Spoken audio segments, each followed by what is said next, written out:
तो दोस्तों ये हमारा टेंस का सेकंड पार्ट है, जिसमें आप सीखने वाले हैं हिंदी के सेंटेंसेस को इंग्लिश में ट्रांसलेट करने के तरीके। इससे पहले की वीडियो में हमने बताया था दोस्तों कि आप हिंदी के सेंटेंसेस को किस तरह से पहचान कर पाएंगे कि वो किस टेंस में है। अगर आपने वीडियो को नहीं देखा है तो वीडियो का लिंक डिस्क्रिप्शन में है, आप वहाँ से वीडियो को चेकआउट जरूर कीजिएगा, ठीक है। क्योंकि जब तक आप सेंटेंसेस की पहचान नहीं कर पाएंगे कि वो किस टेंस में है, आप अनुवाद तो बिल्कुल नहीं कर पाओगे, ठीक है। तो उसके लिए आप वीडियो को चेकआउट जरूर कीजिएगा। अब आगे बढ़ते हैं, हमारा जो वीडियो का टॉपिक है, तो इसमें सवाल आता है कि हिंदी के सेंटेंसेस को इंग्लिश में अनुवाद करने के लिए आपको क्या चीज़ की आवश्यकता होगी। तो सबसे पहले आपको जानना होगा कि किस सब्जेक्ट के साथ कौन सा हेल्पिंग वर्ब का प्रयोग किया जाएगा। तो दोस्तों हिंदी के सेंटेंसेस को इंग्लिश में ट्रांसलेट करने के लिए अब हम जानने वाले हैं किस सब्जेक्ट के साथ कौन सा हेल्पिंग वर्ब का प्रयोग किया जाता है, क्योंकि इसके बिना तो पॉसिबल ही नहीं है कि आप हिंदी के सेंटेंसेस को इंग्लिश में अनुवाद कर पाएंगे। तो सबसे पहला टेंस है दोस्तों प्रेजेंट इंडेफिनिट। प्रेजेंट इंडेफिनिट में किसी प्रकार का कोई हेल्पिंग वर्ब यूज नहीं होता है अफर्मेटिव में। उसके बाद आता है दोस्तों second tense present continuous tense. Present continuous tense में is, am, are 3 helping verbs का प्रयोग किया जाता है। इज का प्रयोग करते हैं सिंगुलर सब्जेक्ट के साथ, जैसे ही, सी, इट, और कोई भी सिंगुलर एक नाम ले लीजिए, जैसे फादर या फिर ब्रदर, मदर, कोई भी एक सब्जेक्ट ले लीजिए सिंगुलर, उनके साथ इज का प्रयोग होगा, ठीक है। एम का प्रयोग हमेशा आई के साथ होता है। आर का प्रयोग होता है दोस्तों प्लूरल सब्जेक्ट के साथ, जैसे वी, यू, दे, और कोई भी एक से ज़्यादा, जैसे Mohan and Sohan, Sita and Gita, father and mother, इस तरह से, या फिर कोई भी और प्लूरल जैसे बॉयज, गर्ल्स, इनके साथ क्या होगा, आर का प्रयोग होगा। उसके बाद आगे बढ़ते हैं present perfect tense. Present perfect tense में यूज होता है हैज और हैव का, ठीक है। हैज और हैव का, हैज होता है दोस्तों सिंगुलर और हैव होता है प्लूरल।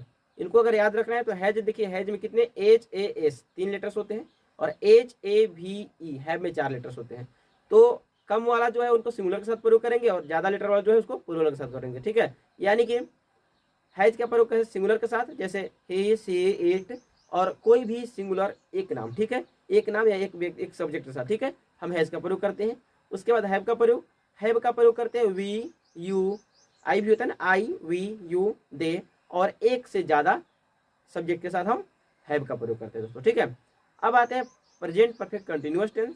तो इनमें भी हैज बीन और हैव बीन का प्रयोग किया जाता है। तो चूंकि हैज और हैव इसमें भी है, तो यहाँ पे वही प्रोसीजर रहेगा जो पीछे वाला टेंस में था। उसके बाद आते हैं पास्ट पर इंडेफिनिट टेंस, ठीक है। पास्ट इंडेफिनिट टेंस में दोस्तों कोई हेल्पिंग वर्ब का प्रयोग नहीं करते हैं अफर्मेटिव में, ठीक है। उसके बाद आता है पास्ट कंटिन्यूअस। पास्ट कंटिन्यूअस में 2 हेल्पिंग वर्ब्स हैं, वाज और वेयर।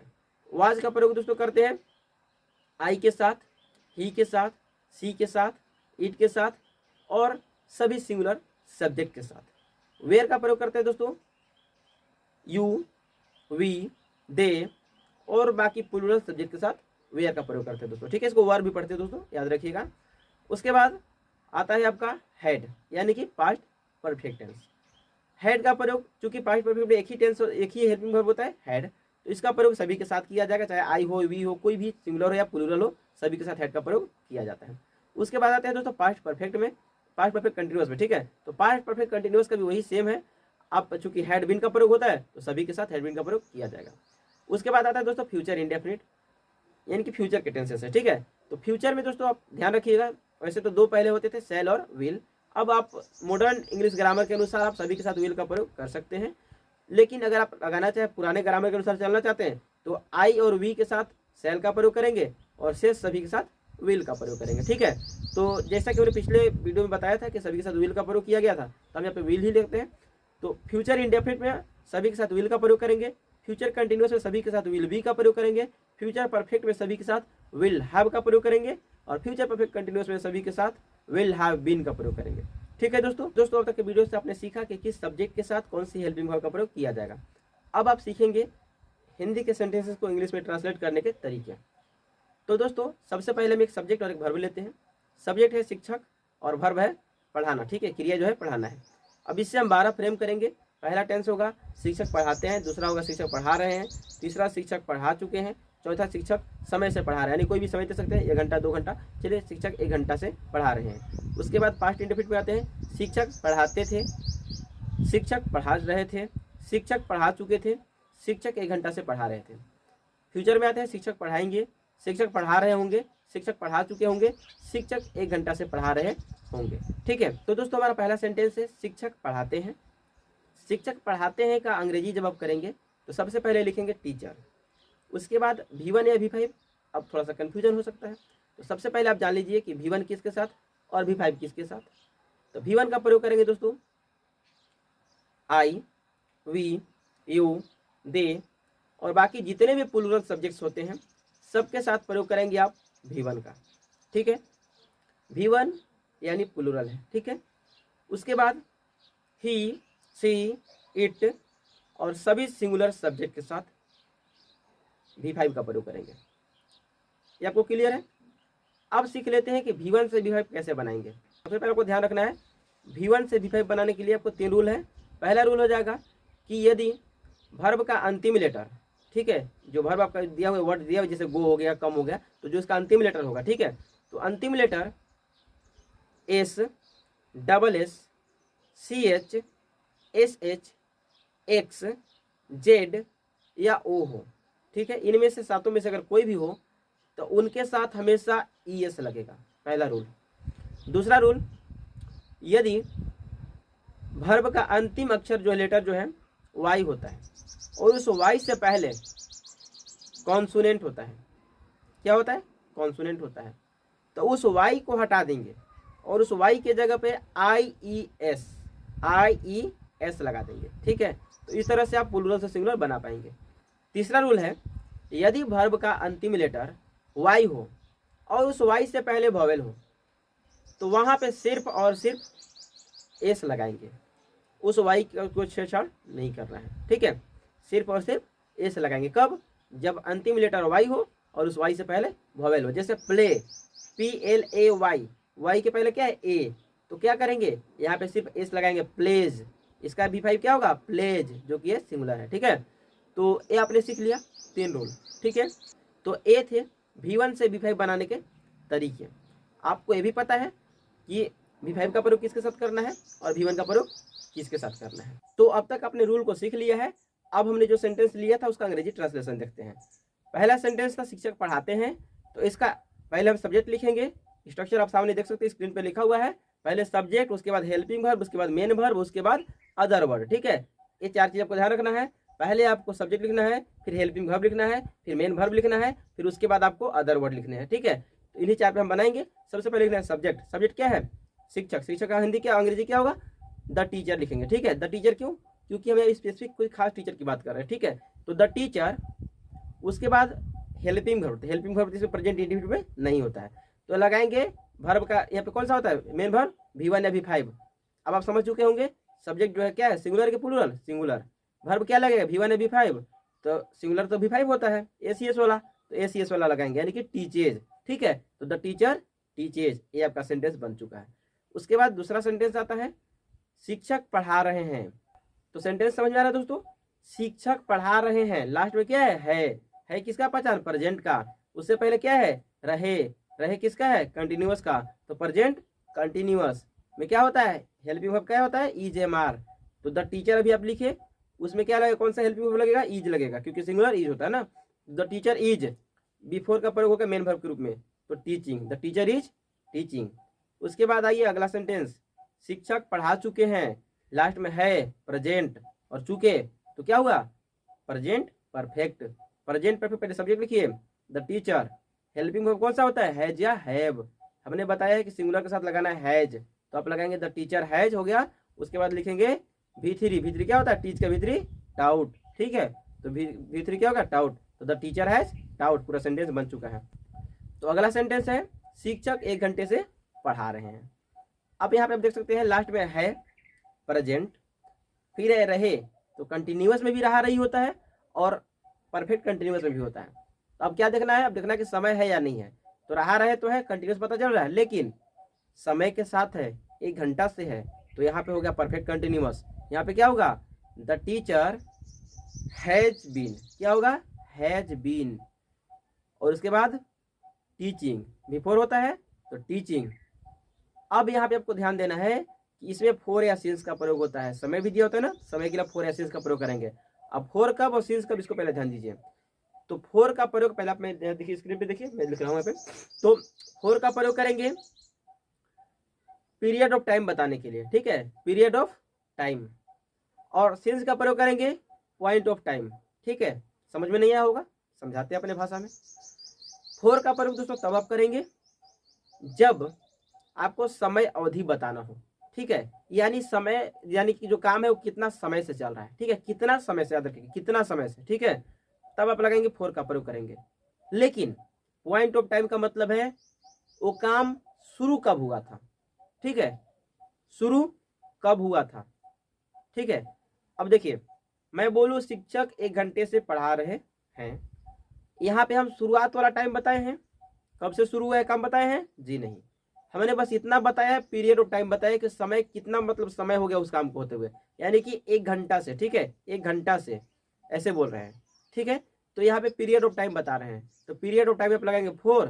और अगर पॉइंट ऑफ टाइम बता दे, यानी 1 घंटा सुबह से पढ़ा रहे हैं, शाम से पढ़ा रहे हैं, सोमवार से पढ़ा रहे हैं, 2012 से पढ़ा रहे हैं, या कोई ऐसा टाइम बता दे, तो उसको बोलते हैं पॉइंट ऑफ टाइम, या स्टार्टिंग टाइम उसको बोल सकते हैं, ठीक है। यानी स्टार्टिंग टाइम अगर दिया होगा तो आप वहाँ पे सील से लगाएंगे, और अगर स्टार्टिंग टाइम ना हो, पीरियड ऑफ टाइम हो, तो वहाँ पे आप 4 लगाएंगे। तो यहाँ पे क्या है, 1 घंटा से है ना, तो 1 घंटा कोई भी हो सकता है, 24 घंटा दिन रात में मिला के 24 घंटे होते हैं, 24 घंटा में कोई भी 1 घंटा हो सकता है, तो यहाँ पे हम करेंगे 4 का प्रयोग, ठीक है। तो the teacher has been teaching for an hour, ठीक है, आप यहाँ पे 1 आवर भी लिख सकते हैं, तो हम यहाँ पे एन आवर आर्टिकल का यूज कर रहे हैं, the teacher has been teaching for an hour. उसके बाद आता है पास्ट इंडेफिनिट, ठीक है। पास्ट इंडेफिनिट का सेंटेंस लिखा हुआ है शिक्षक पढ़ाते थे, यहाँ पे ऐसा भी हो सकता था शिक्षक पढ़ाए, ठीक है, ऐसा भी हो सकता था। अब कभी कभी कंफ्यूजन क्रिएट हो जाएगा यहाँ पे कि शिक्षक पढ़ाए या शिक्षक पढ़ाते थे, दोनों में से कौन पास्ट इंडेफिनिट है। तो याद रखिएगा, ते थे ता थी अगर आता है तो भी वो पास्ट इंडेफिनिट ही होगा। और अगर सबसे आसान तरीका बताता हूँ कि क्रिया के अंत में, ठीक है, क्रिया को अगर उच्चारण आप करेंगे तो क्रिया के अंत में अगर पाएंगे कि आपको वहाँ पे स्वर की ध्वनि सुनाई देगी, कैसे, जैसे उसने पेन खरीदा, लास्ट में क्या रहे दा, खरीदा आ रहा है आ, तो यहाँ पे हो गया आपका स्वर की ध्वनि सुनाई पड़ रहा है, ठीक है। अगर मैं बोलूं वह गई, ठीक है, ई आ रहा है, उसने पढ़ाई की, भले यहाँ पे की आ रहा है लेकिन बोलेंगे क्या की, ई आ रहा है ना, तो स्वर की ध्वनि सुनाई पड़ रही है, ठीक है। तो यहाँ पे बोलेंगे इसको पास्ट इंडेफिनिट टेंस, ठीक है, पास्ट इंडेफिनिट टेंस है। तो क्या होगा, इसका अंग्रेजी हो जाएगा, पहले सब्जेक्ट लिखेंगे, जैसे शिक्षक पढ़ाते थे हमने लिया था, तो शिक्षक पढ़ाई भी बोल सकते थे, ठीक है, तो शिक्षक पढ़ाते थे, पास्ट इंडेफिनिट है। यहाँ पे लिखेंगे द टीचर, उसके बाद प्रयोग करना है V2, ठीक है, क्या प्रयोग करना है V2, तो द टीचर टाउट, ठीक है। उसके बाद आता है सेकेंड टेंस, यानी कि पास्ट का सेकेंड टेंस आता है पास्ट कंटिन्यूअस, तो द टीचर हो जाएगा। उसके बाद वाज या वेयर का प्रयोग करते हैं, तो द टीचर यहाँ पे सिंगुलर है तो वाज का प्रयोग करेंगे, the teacher was teaching before का, ठीक है, द टीचर वाज टीचिंग। आपको सब टेंसेस को बनाने के लिए आपको एकदम टेंस पहचानने पहले आना चाहिए, आप ऐसे ही हेल्पिंग वर्ब नहीं लगा पाएंगे, किस टेंस का है पता होगा तभी आप लगा पाएंगे, ठीक है। तो सबसे पहले आपको टेंस पहचानना जरूरी है। अगला है शिक्षक पढ़ा चुके थे, यहाँ पे थे है पास्ट का है, और चुके है उससे पहले, थे से पहले, तो परफेक्ट हो गया, तो शिक्षक पढ़ा चुके थे पास्ट परफेक्ट टेंस का है। अब क्या करेंगे, पहले सब्जेक्ट लिखेंगे, सब्जेक्ट हो गया द टीचर। अब यहाँ पे हेल्पिंग वर्ब लगाना है तो लिखेंगे हैड, और V3 लगाना है मेन वर्ब के रूप में, तो यहाँ पे कहेंगे द टीचर हैड टाउट, तो क्या हुआ द टीचर हैड टाउट, तो ये हो गया शिक्षक पढ़ा चुके थे। उसके बाद आता है शिक्षक 1 घंटा से पढ़ा रहे थे, तो द टीचर हैड बीन, यहाँ पे हेल्पिंग वर्ब क्या होता है had been, the teacher had been before क्या होगा टीचिंग, ठीक है, फिर कब से 1 घंटा से, तो 4 एन आवर। अगर मैं बोलना चाहूँ कि शिक्षक सुबह से पढ़ा रहे थे तो बोल देंगे the teacher had been teaching since morning, क्यों, क्योंकि वो पॉइंट ऑफ टाइम है, शुरू कब से हुआ था सुबह से, ठीक है। उसके बाद आता है फ्यूचर इंडेफिनिट में, तो शिक्षक पढ़ाएंगे, द टीचर विल टीच, ठीक है, द टीचर विल टीच। शिक्षक पढ़ा रहे होंगे, the teacher will be teaching. शिक्षक पढ़ा चुके होंगे, the teacher will have taught. शिक्षक सुबह से पढ़ा रहे होंगे, the teacher will have been teaching since morning, सुबह से बोले the teacher will have been teaching since morning. अब और एक सब्जेक्ट और वर्ब लेते हैं और उनसे हम 12 सेंटेंसेस बनाएंगे, और उसका अंग्रेजी करने के बाद हम देखेंगे कि इंग्लिश से हिंदी फिर किस प्रकार से बना पाएंगे, ठीक है। तो सब हम एक और लेते हैं सब्जेक्ट लेते हैं मोहन, ठीक है। और एक काम लेते हैं, पत्र लिखना लेते हैं, ठीक है, पत्र लिखना। तो मोहन पत्र लिखना हुआ। अब इससे हम 12 बनाएंगे।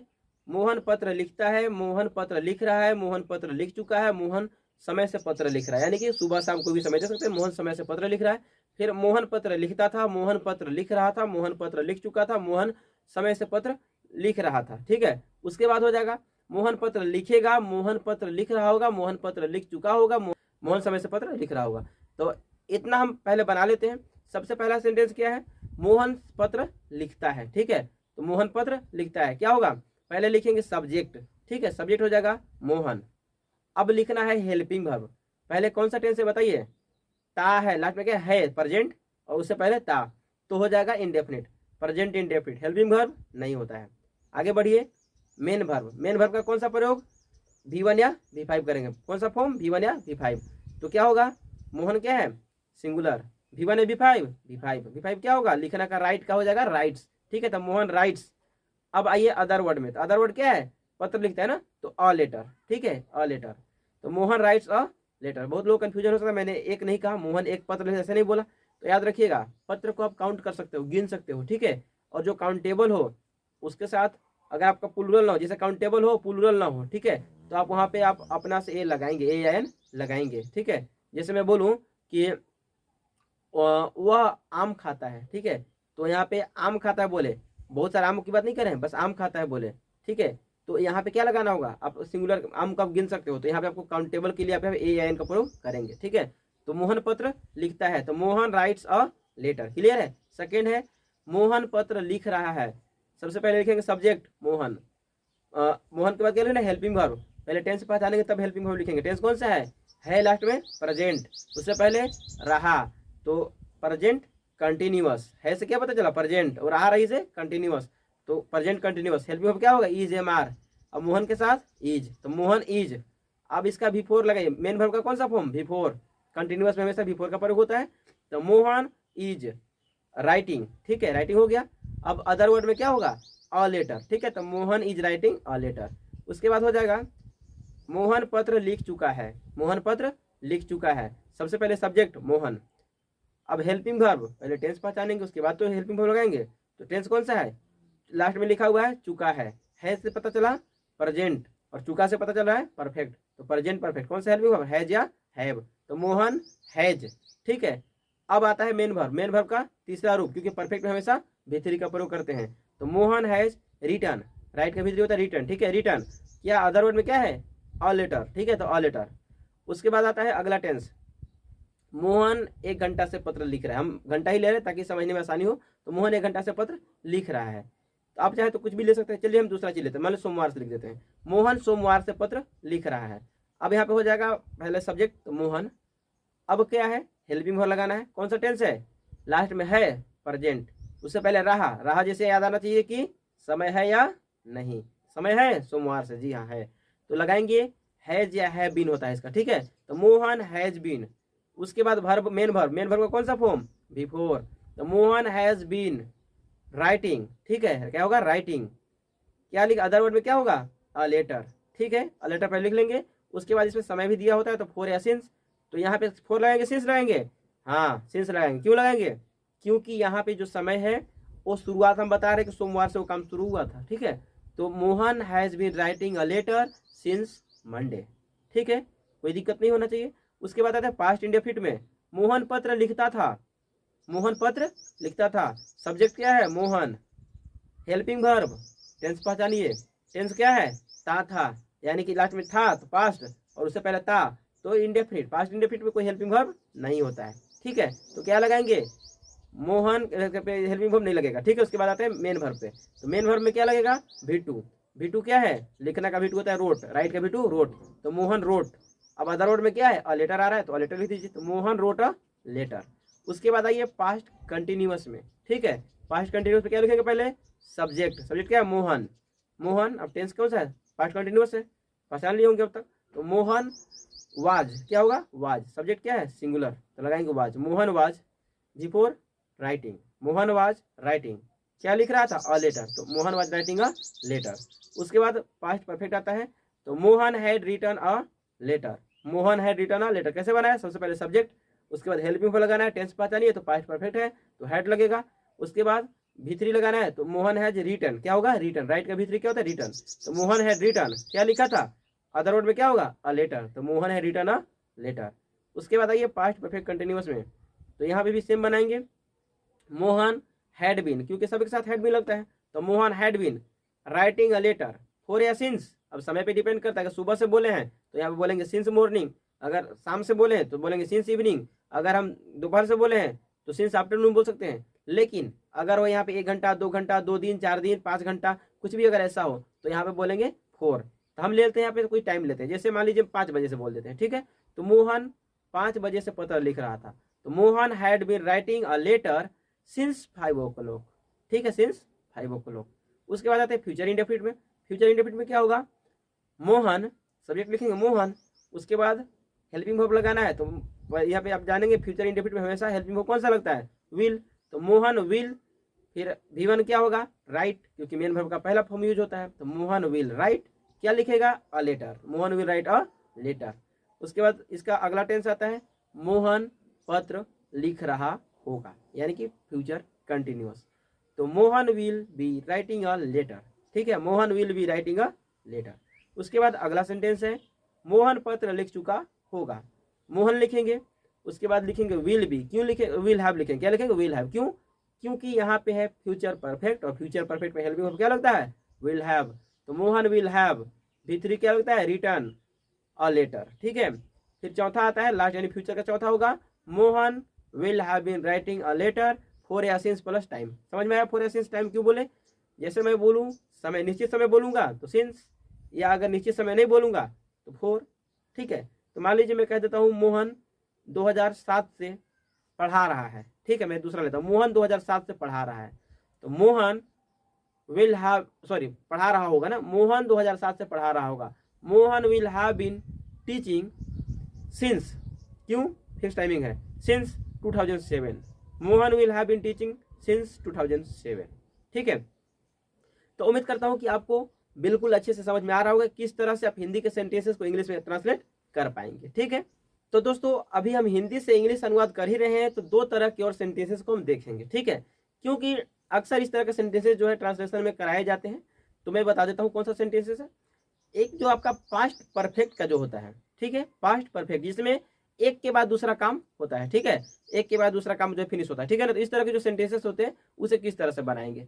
तो इस तरह के सेंटेंसेस को बनाने के लिए आपको ध्यान में रखना है कि अगर एक के बाद दूसरा काम शुरू हो रहा है, जैसे कि डॉक्टर के आने के पहले मरीज मर चुका था, ठीक है, यानी कि पहले मरीज मर गया था उसके बाद डॉक्टर आया था, ठीक है, या फिर बोल सकते हैं स्टेशन पहुंचने के बाद रेलगाड़ी खुल चुकी थी, या फिर ऐसे बोल सकते हैं कि स्टेशन पहुंचने से पहले रेलगाड़ी खुल चुकी थी। तो पहले और बाद वाला जो कंसेप्ट होता है, मतलब एक के बाद दूसरा काम फिनिश होता है, ठीक है। तो यहाँ पे इस तरह के सेंटेंसेस को आप किस तरह से बनाएंगे, तो याद रखिएगा इसका स्ट्रक्चर आपको स्क्रीन पर दिखाई दे रहा है। सबसे पहले आप बनाएंगे पास्ट परफेक्ट में बनाएंगे, सबसे पहला जो काम पहले खत्म हो जाता है, ठीक है, पहले जो काम खत्म हो जाता है उसको हम बनाते हैं पास्ट परफेक्ट में, ठीक है, पास्ट परफेक्ट में, और जो काम बाद में खत्म होता है उसको बनाते हैं पास्ट इंडेफिनिट में।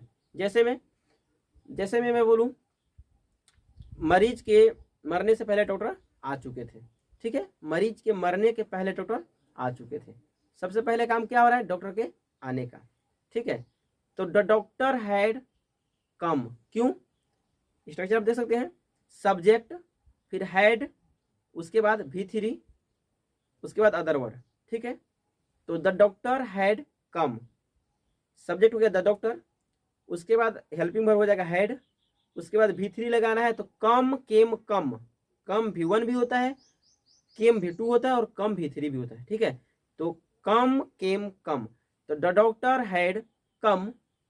अब आफ्टर या बिफोर, आप पहले आए थे कि बाद में आए थे, तो पहले, तो बिफोर। अब बनाना है दूसरा सेंटेंस को पास्ट इंडेफिनिट में, देखिए स्ट्रक्चर क्या लिखा हुआ है, subject plus V2 plus other word, ठीक है, दूसरा स्ट्रक्चर क्या है subject plus V2 plus other word, तो क्या होगा before the patient died, before लगाएंगे क्योंकि पहले ना, मरने से पहले, बिफोर द पेशेंट डाइड, तो इस तरह से सेंटेंस बना। उसके बाद एक और कोई ले लेते हैं, जैसे शिक्षक के आने के पहले बच्चे भाग चुके थे, तो पहले कौन सा काम हुआ, पहले बच्चे भाग गए थे, तो the children had run away, run rain run, ठीक है। तो the children had run away before the teacher came, ठीक है। तो जो काम बाद में हो रहा है उसको हम पास्ट इंडेफिनिट में बनाएंगे। तो before the teacher came, sentence क्या बना, the children had run away before the teacher came. अब इसी तरह का एक और सेंटेंस होता है, वो होता है फ्यूचर परफेक्ट टेंस का, ठीक है। यानी कि एक के बाद उसमें भी ऐसा ही होता है। चलिए सेंटेंस देखते हैं। जैसे उसके आने के पहले मैं जा चुका हूँगा, उसके आने के पहले मैं जा चुका हूँगा। यहाँ पे क्या होगा, पहले कौन सा काम होगा, मैं जा चुका हूँगा। तो जो काम पहले होता है उसको बनाते हैं फ्यूचर परफेक्ट में, ठीक है। और जो काम बाद में होता है उसको बनाते हैं प्रेजेंट इंडेफिनिट में। इसको भी याद रखिएगा। कैसे, जैसे उसके आने के पहले मैं जा चुका हूँगा, मैं जा चुका हूँगा पहले, तो आई विल हैव गोन, पहले बनाएंगे प्रेजेंट फ्यूचर परफेक्ट में। तो आई विल हैव गोन, पहले की बाद में, पहले तो बिफोर, पहले के लिए बिफोर और बाद के लिए आफ्टर। तो बिफोर उसके आने के बोले थे तो ही कम्स, तो I will have gone before he comes. तो दोस्तों अब मैं बताने वाला हूँ कि आप इंग्लिश के सेंटेंसेस को हिंदी में किस तरह से अनुवाद कर पाएंगे। तो इसके लिए सबसे पहले आपका हेल्पिंग वर्ब और मेन वर्ब अच्छे से क्लियर होना चाहिए। मैं अभी आपको कुछ सेंटेंस बोलने वाला हूं और आपको क्या करना है कि नीचे जो चार्ट शो हो रहा है उस चार्ट से देखकर आपको बताना है, इस सेंटेंस को मैच करना है और बताना है कि उसमें कौन सा हेल्पिंग वर्ब और कौन सा मेन वर्ब का प्रयोग किया गया है। इससे पहले क्या होगा, पहले आप टेंस को पहचान लेंगे, ठीक है। पहचानने के बाद आप किस तरह से उसका अनुवाद करेंगे वो हम जानेंगे, ठीक है। सीता लाफ्स, क्या है, सीता लाफ्स। उसके बाद है आई ईट, पहले बताते चलिए। सीता लाफ्स कौन सा हेल्पिंग वर्ब है इसमें, आपको हेल्पिंग वर्ब वाला कॉलम में देखना है कि इसमें लाफ्स में या फिर सीता और लाफ्स इसमें कुछ आपको वर्ड मिल रहा है क्या, उसमें बिल्कुल भी नहीं, तो हेल्पिंग वर्ब इसमें है ही नहीं, ठीक है। अब आपको देखना है मेन वर्ब, ठीक है। तो मेन वर्ब का कौन सा फॉर्म यूज हुआ है, तो यहाँ देखिए लाफ मीन्स होता है हंसना, ठीक है। लाफ मीन्स क्या होता है, हंसना। अब यहाँ पे लाफ का V5 यूज किया गया है, लाफ्स, ठीक है। तो क्या होगा, ये आपका हो गया V5। अब V5 किस में होता है आपको बताना है अब कि V5 का प्रयोग किस टेंस में होता है। तो आप बताएंगे कि प्रेजेंट इंडेफिनिट में होता है। देखिए V1 या V5 का प्रयोग कहाँ होता है, प्रेजेंट इंडेफिनिट में होता है, ठीक है। दूसरा सेंटेंस है आई ईट, आई ईट। अब यहाँ पे है V1, हेल्पिंग वर्ब यहाँ भी नहीं है, एक सब्जेक्ट आई हो गया और ईट हो गया मेन वर्ब, तो ईट हो गया मेन वर्ब V1। अब V1 का प्रयोग कहाँ कहाँ होता है, दो जगह होता है, एक फ्यूचर इंडेफिनिट में होता है और एक प्रेजेंट इंडेफिनिट में होता है। तो प्रेजेंट इंडेफिनिट में तो होता है और फ्यूचर इंडेफिनिट में भी होता है। अब कैसे पहचानेंगे कौन सा वाला है, तो आप देखिए प्रेजेंट इंडेफिनिट में देखेंगे कोई हेल्पिंग वर्ब नहीं है और फ्यूचर इंडेफिनिट में देखेंगे तो विल है, ठीक है। तो अब इसमें हमने विल बोला है क्या, हमने नहीं बोला, हमने बोला आई ईट, तो यहाँ पे विल का प्रयोग हमने नहीं किया, तो फ्यूचर इंडेफिनिट नहीं है। अब यहाँ पे देखिए प्रेजेंट इंडेफिनिट में कोई हेल्पिंग वर्ब होता है, नहीं होता है, तो यहाँ पे डायरेक्ट हमने यहाँ पे V1 बोला है, तो ये प्रेजेंट इंडेफिनिट है, ठीक है। अब अगला देखिए मनोज विल ईट, क्या है, मनोज विल ईट। यहाँ पे कौन सा हेल्पिंग वर्ब है, विल है, और V1 मेन वर्ब का कौन सा फॉर्म है, तो V1। तो विल हो गया आपका और V1 हो गया। विल और V1 किस में होता है, फ्यूचर इंडेफिनिट में देखिए आपको मिलेगा, विल जो होगा वो हेल्पिंग वर्ब होगा और V1 जो है वो मेन वर्ब है। तो आपका कौन सा टेंस हुआ, फ्यूचर इंडेफिनिट। पहचान पा रहे हैं। अगला है Deepak has eaten a mango, Deepak has eaten a mango. बाकी चीजों पर आपको फोकस बिल्कुल नहीं करना है, पहले आपको दो चीज ढूंढना है, एक हेल्पिंग वर्ब और एक मेन वर्ब। तो यहाँ पे हैज और ईटन, ठीक है। हैज आप देखिए प्रेजेंट परफेक्ट में आपको हैज और हैव देखने को मिलेगा एज अ हेल्पिंग वर्ब, ठीक है, हेल्पिंग वर्ब के रूप में। और उसके बाद ईटन जो है, ठीक है, ईटन आप देखेंगे कि ईट एट ईटन V3 होता है, ठीक है। तो ईटन। अब आपको यहाँ पे मेन याद रखना है कि वर्ब फॉर्म आपको याद करना पड़ेगा, ठीक है। वर्ब फॉर्म आपको वीडियो के डिस्क्रिप्शन में मैं लिंक डाल दूंगा और वहां से आप याद कर पाएंगे। वहां पे आप जो मैं लिखा हूँ आप उसको नोट डाउन कर लेंगे अपने नोटबुक में और उसको अच्छे से याद कर लेंगे, ठीक है। तो यहाँ पे ईटन क्या है, V3 है। तो हैज ईटन किस में आता है, हैज हैव के साथ V3 प्रेजेंट परफेक्ट में आता है। तो किस टेंस का हुआ, प्रेजेंट परफेक्ट का हुआ। उसके बाद आते हैं Raju will go, Raju will go. आप देखिए विल हेल्पिंग वर्ब क्या है, विल किस में आता है, फ्यूचर इंडेफिनिट में आता है, फ्यूचर इंडेफिनिट में विल के साथ गो V1 है ना, तो फ्यूचर इंडेफिनिट में विल V1, ठीक है। तो यहाँ पे क्या है, will go, Raju will go, कौन सा हुआ, फ्यूचर इंडेफिनिट। उसके बाद आप देख पा रहे हैं सीमा विल हैव गोन, ठीक है। तो सीमा विल हैव गोन में आप देखेंगे विल हैव और गोन है, ठीक है। तो विल हैव आपका हेल्पिंग वर्ब हो जाएगा और गोन जो है V3 हो जाएगा, ठीक है। तो गो वेंट गोन, ठीक है। और हेल्पिंग वर्ब क्या है, विल हैव, किसमें विल हैव, देखिए हेल्पिंग वर्ब में ढूंढिए किसमें विल हैव है, तो आप कहेंगे कि फ्यूचर परफेक्ट में है। किसमें है, फ्यूचर परफेक्ट में है। ठीक है, तो ये कौन सा हो गया, फ्यूचर परफेक्ट टेंस हो गया। अगला सेंटेंस है माया वाज लाफिंग। यहाँ पे आप बताएंगे वाज किस में आता है, वाज या वेयर का प्रयोग पास्ट कंटिन्यूअस में होता है। तो माया वाज के साथ यहाँ बिफोर है, लाफिंग आईएनजी है। ठीक है, तो माया वाज लाफिंग कौन सा टेंस हुआ, ये हो गया आपका पास्ट कंटिन्यूअस टेंस। ठीक है, उसके बाद आता है Sunaina had danced, Sunaina had danced. अब यहाँ देखिए हैड, हैड किस में आता है, पास्ट परफेक्ट, पास्ट परफेक्ट, क्योंकि हैड के साथ भी3 है ना, डांस्ड, तो हैड के साथ भी3 किस में आता है, पास्ट परफेक्ट में। उसके बाद है Nandan is running, Nandan is running, is am are present continuous में होता है। ठीक है, तो इज के साथ बिफोर है तो प्रेजेंट कंटिन्यूअस टेंस है। ठीक है, उसके बाद है Silochana was going, was, was और अभी तुरंत बताए हैं कि पास्ट कंटिन्यूअस में होता है, वाज के साथ बिफोर है। ठीक है, तो यहाँ पे होगा पास्ट कंटिन्यूअस। उसके बाद है सी प्लेड। अब यहाँ ध्यान देंगे दोस्तों, played, play, played, played, playing, plays. ये जो प्ले वर्ब है इसके 5 फॉर्म है, play, played, played, playing, plays. अब बहुत सारे स्टूडेंट्स लोगों को यहाँ पे कंफ्यूजन होता है कि प्लेड जो है V2 है, V3 हम कैसे पहचान कर पाएंगे। तो यहाँ पे पहचान करने का मैं आसान सा तरीका बता रहा हूँ कि अगर अकेले, ठीक है, प्लेड प्लेड दोनों मैंने बताया कि दोनों प्लेड और प्लेड दोनों क्या है, V2 V3 दोनों है। अब कैसे पहचान करेंगे, तो अगर प्लेड के पहले कोई हेल्पिंग वर्ब हो, क्या हो, प्लेड के पहले कोई हेल्पिंग वर्ब हो, तो वहां पे हो जाएगा परफेक्ट का, यानी कि V3 का प्रयोग करेंगे। ठीक है, इसको मानेंगे, क्या मानेंगे, V3 मानेंगे। लेकिन अगर डायरेक्ट हो, उसके आगे पीछे कोई हेल्पिंग वर्ब ना हो, तो उसको हम क्या बोलेंगे, उसको बोलेंगे V2 मानेंगे। ठीक है ना, V2 मानना होगा। तो यहाँ पे क्या है, सी प्लेड। अब सी है और प्लेड है, एक सब्जेक्ट है और एक वर्ब है। यहाँ पे मेन वर्ब का सेकेंड फॉर्म है, थर्ड फॉर्म नहीं है, क्योंकि थर्ड फॉर्म याद रखिएगा, थर्ड फॉर्म और फोर्थ फॉर्म ये कभी भी अकेला नहीं आता। फोर्थ फॉर्म जब भी आएगा कोई हेल्पिंग वर्ब उसके पहले आएगी, और अगर कोई V2 क्या बोल सकते हैं इसको, V3। ठीक है, कोई अगर V3 आ रहा है, थर्ड फॉर्म आ रहा है वर्ब की, उससे पहले भी कोई हेल्पिंग वर्ब आना नेसेसरी है। ठीक है, तो याद रखिएगा, हमने बोला सी प्लेड V2, हमने कहा she has played, she has played. देखो ऊपर भी प्लेड बोला था, नीचे भी प्लेड। अब प्लेड प्लेड दो जो है, लेकिन प्लेड से पहले क्या है, हैज। क्या है, हैज। तो हैज हैव के साथ किसके में V3 आता है, हैज हैव के साथ V3 आता है प्रेजेंट परफेक्ट में।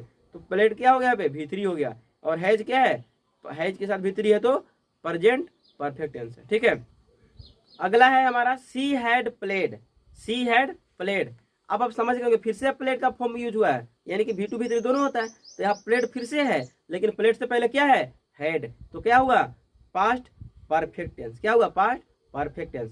अब अगला देखिए, सी विल हैव प्लेड, फिर से प्लेड, तो उससे पहले विल हैव, फ्यूचर का पहचान होता है, फ्यूचर परफेक्ट का, विल हैव के साथ V3। ठीक है, तो फ्यूचर परफेक्ट टेंस। अब आप पहचान पा रहे हो किस तरह से हम बताना चाह रहे हैं कि V2 V3 दोनों अगर हो, दोनों का फॉर्म अगर सेम हो, तो उसको हम क्या मानेंगे, पहले देखेंगे उसके पहले हेल्पिंग वर्ब है या नहीं। अगर हेल्पिंग वर्ब हुआ तो उस V3 में हो जाएगा। ठीक है, उसको क्या मानेंगे, V3 मानेंगे।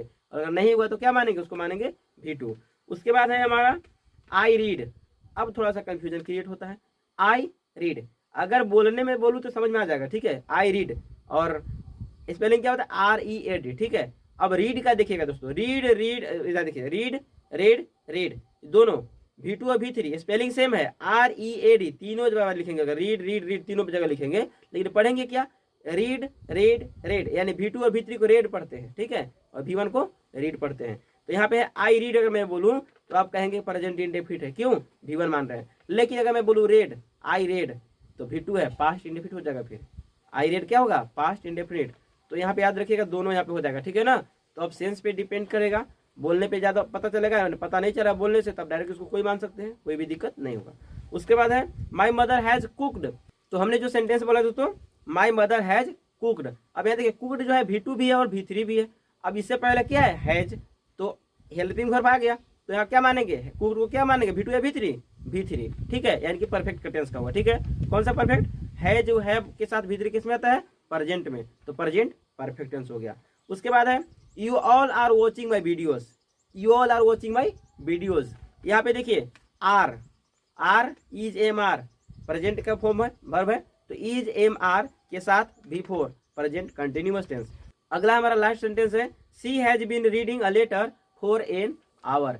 अब यहाँ पे इतना लंबा सेंटेंस हमने लिया है, लेकिन आपको देखना क्या है, आपको देखना है हेल्पिंग वर्ब और मेन वर्ब। हेल्पिंग वर्ब क्या है, हैज बीन है, क्या है, हैज बीन, और मेन वर्ब क्या है, V4। तो हैज बीन के साथ V4 किस में आता है? Present perfect continuous tense. तो अगर आपको वर्ब पहचानना आ गया, ठीक है, अगर आपने इस सेंटेंस को पहचान लिया कि कौन सा सेंटेंस किस टेंस में है, तो आपको हिंदी बनाना बहुत आसान हो गया, आप हिंदी बना सकते हैं। चलिए मैं बताता हूँ कैसे बनाएंगे। सबसे पहले जो हमारा सेंटेंस था वो था सीता लाफ्स, ठीक है, सीता लाफ्स। सेंटेंस तो पहचान चुके हैं कि किस टेंस में है, तो सीता लाफ्स प्रेजेंट इंडेफिनिट में है। सबसे पहले लिखिए, अब लाफ मीन्स क्या होता है? हंसना। क्या होता है? हंसना। हंसना से ना हटाइए, क्या बचा? हंस। तो सीता हंस बच रहा है। उसके बाद देखिए प्रेजेंट इंडेफिनिट का पहचान क्या बताया था? ता है, ती है, ते हो, ठीक है। लड़की है तो क्या होगा? ती है। तो सीता हंसती है, सीता हंसती है। समझ में आया?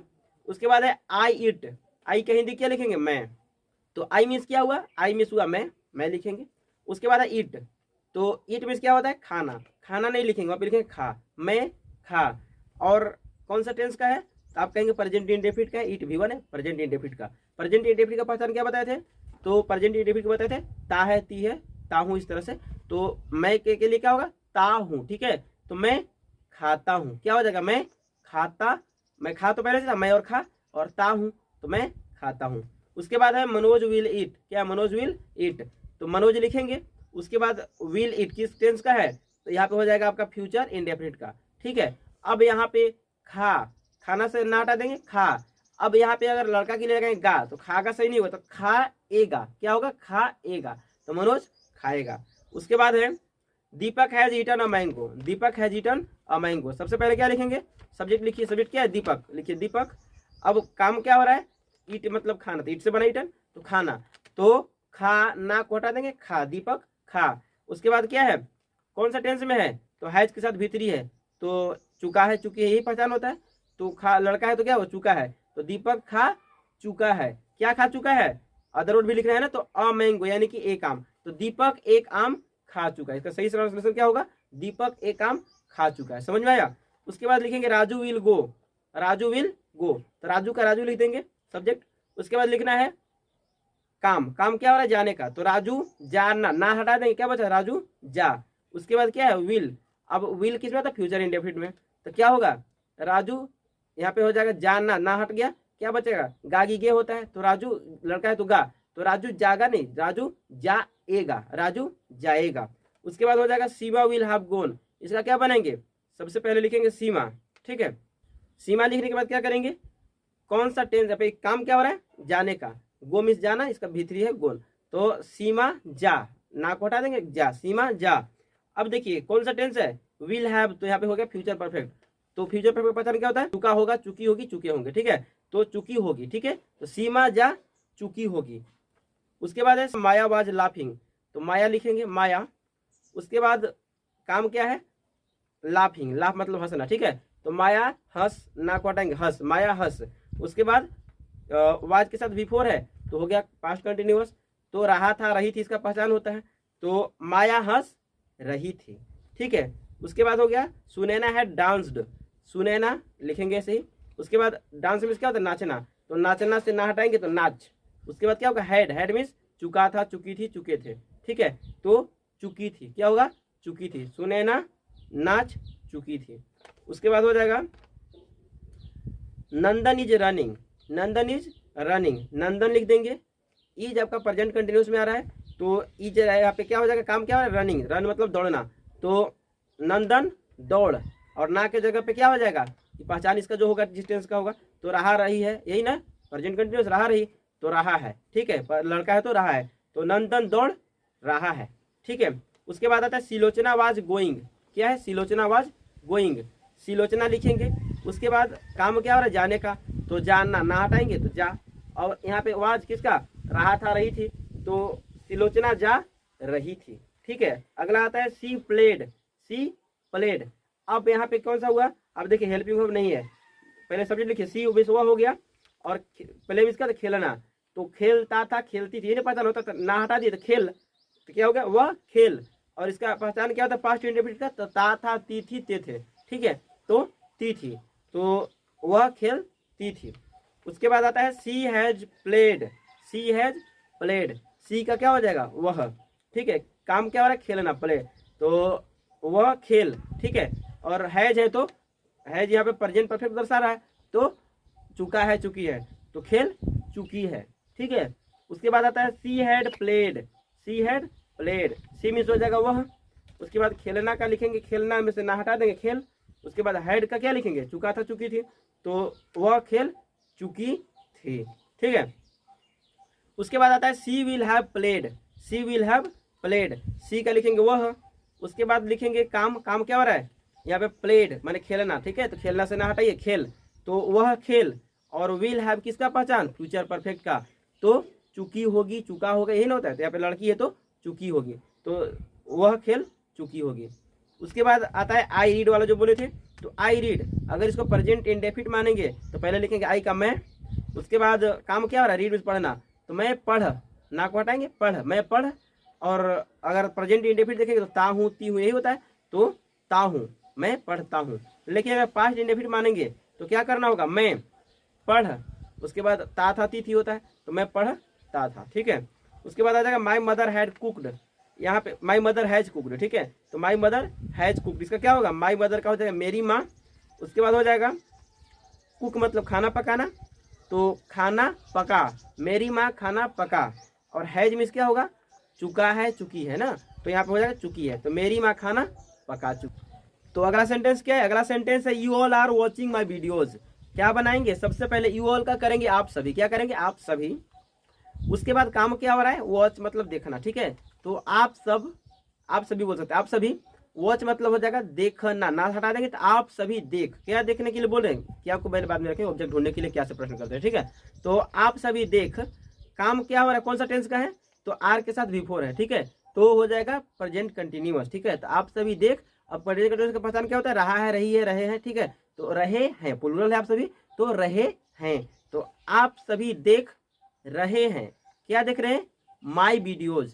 क्या से जब प्रश्न करते हैं, क्रिया में जब क्या लगा के प्रश्न पूछा जाता है तो ऑब्जेक्ट ढूंढते हैं दोस्तों, ठीक है। और कौन लगा के प्रश्न करते हैं तो सब्जेक्ट मिलता है। जैसे कौन देख रहे हैं, आप सभी, तो सब्जेक्ट हो गए। अगर ढूंढना हो ऑब्जेक्ट तो क्या लगा के प्रश्न करेंगे, क्या देख रहे हैं, माई वीडियोज, मेरी वीडियो को, ठीक है। तो माई वीडियो, समझ में आया। तो आप सभी हो गया। उसके बाद देखना हो गया, तो देखना से ना हटा दे देख। उसके बाद कौन सा टेंस था, प्रेजेंट कंटिन्यूअस, तो रहे हैं, देख रहे हैं, माई वीडियोज मेरी वीडियो, ठीक है। इसको सही सीक्वेंस में जब अरेंज करेंगे तो इसको पाएंगे आप कि आप सभी मेरी वीडियोज देख रहे हैं। तो दोस्तों हमारा लास्ट सेंटेंस है she has been reading a letter for an our.